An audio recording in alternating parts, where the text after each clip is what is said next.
ট্রাম্পের ক্রিপ্টো সাম্রাজ্যে এবার ইরানের ছায়া।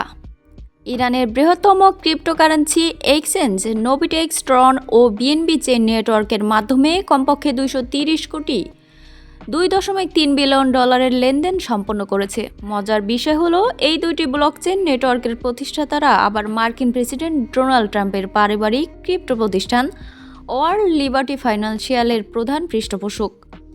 রয়টার্সের এক অনুসন্ধানী প্রতিবেদনে উঠে আসা এই তথ্য যুক্তরাষ্ট্রের প্রেসিডেন্ট হিসেবে ট্রাম্পের রাষ্ট্রীয় নীতি এবং তার ব্যক্তিগত ব্যবসার মধ্যকার এক অস্বস্তিকর ও সাংঘর্ষণিক অবস্থানকে আবারও সামনে এনেছে।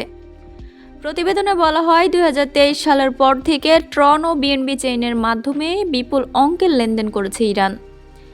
ইরানের নোবিটেক্সের ক্রিপ্টো ধনকুবের জাস্টিন শান ও চাংপেং ঝাওয়ের হাত ধরে যথাক্রমে ট্রন ও বিএনবি চেইনের যাত্রা শুরু হয়েছিল। এই নেটওয়ার্কগুলো ব্যবহার করার জন্য ব্যবহারকারীরা ফি দিয়ে থাকেন। সবচেয়ে বেশি আইরনি বা ভাগ্যের পরিহাস হলো, যুক্তরাষ্ট্র ও ইসরায়েলের বিরুদ্ধে ইরানের যুদ্ধ চলাকালীনও দুটি ডিজিটাল লেজারের মাধ্যমে ইরানি অর্থ অবাধে লেনদেন হচ্ছে। অন্যদিকে জাস্টিন শান এবং চাংপেং ঝাওয়ের মালিকানাধীন ক্রিপ্টো এক্সচেঞ্জ বাইন্যান্স উভয় পক্ষই ট্রাম্প ও তার পরিবারের সহ-প্রতিষ্ঠিত ক্রিপ্টো ফার্ম ওয়ার্ল্ড লিবার্টি ফাইন্যান্সিয়ালের শীর্ষ সমর্থক। তবে ট্রন বা বিএনবি চেইনকে যে নোবিটেক্স ব্যবহার করছে সে বিষয়ে ট্রাম্প পরিবার আগে থেকে জানতো, এমন কোনো প্রমাণ পাওয়া যায়নি। তা সত্ত্বেও ইরানের এই লেনদেনগুলো ট্রাম্পের বিশাল ব্যবসায়িক সাম্রাজ্যের কারণে মার্কিন প্রেসিডেন্ট পদের নিরপেক্ষতা নিয়ে বড় প্রশ্ন তুলেছে।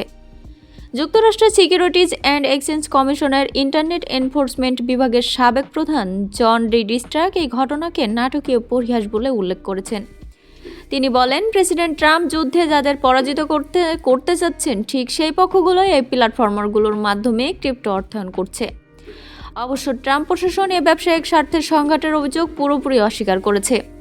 হোয়াইট হাউসের মুখপাত্র অ্যানা কেলি রয়টার্সকে বলেন, প্রেসিডেন্ট ট্রাম্পের সঙ্গে ইরানের ব্যাংকিং ব্যবস্থার যোগসূত্র খোঁজার এই অদ্ভুত চেষ্টা সম্পূর্ণ হাস্যকর।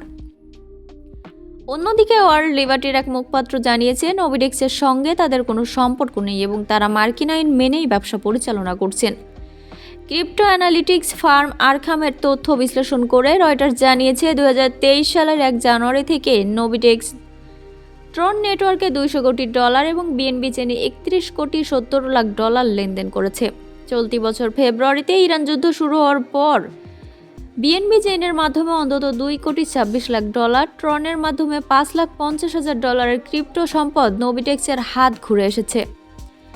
গত 1 মে রয়টার্স এক প্রতিবেদনে প্রকাশ করেছিল যে নোবিটেক্স মূলত ইরানের শীর্ষ ধর্মীয় নেতার ঘনিষ্ঠ এক প্রভাবশালী পরিবারের 2 ভাইয়ের দ্বারা নিয়ন্ত্রিত।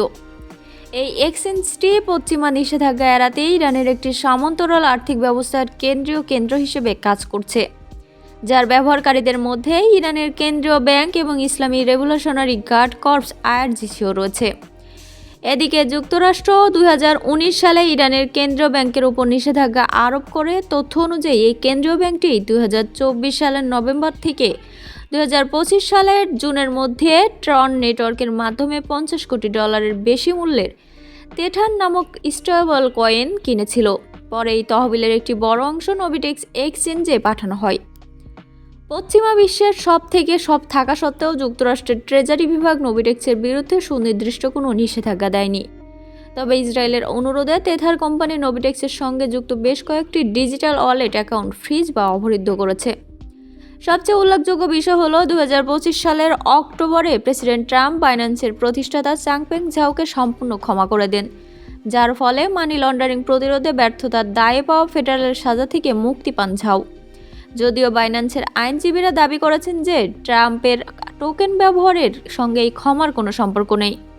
উল্লেখ্য, ক্ষমতায় আসার পর থেকে ট্রাম্প ক্রিপ্টো বান্ধব নীতি গ্রহণ করেছেন। মার্কিন নিয়ন্ত্রক সংস্থাগুলো ক্রিপ্টো কোম্পানিগুলোর বিরুদ্ধে কঠোর আইনি ব্যবস্থা নেওয়া স্থগিত করেছে। এমনকি জাস্টিন শানের বিরুদ্ধে জালিয়াতির একটি মামলা গত মার্চে মাত্র $1 কোটি জরিমানার বিনিময়ে রফা করা হয়েছে। বর্তমানে ট্রাম্পের ক্রিপ্টো প্ল্যাটফর্মে শানের বিনিয়োগের বাজার মূল্য প্রায় $26.60 লাখ। অন্যদিকে ট্রাম্পের টোকেনটিতে নিজেদের প্ল্যাটফর্মে সচল রাখতে বাইন্যান্স বর্তমানে $380 কোটি সমমূল্যের ট্রাম্প টোকেন নিজেদের হেফাজতে রেখেছে।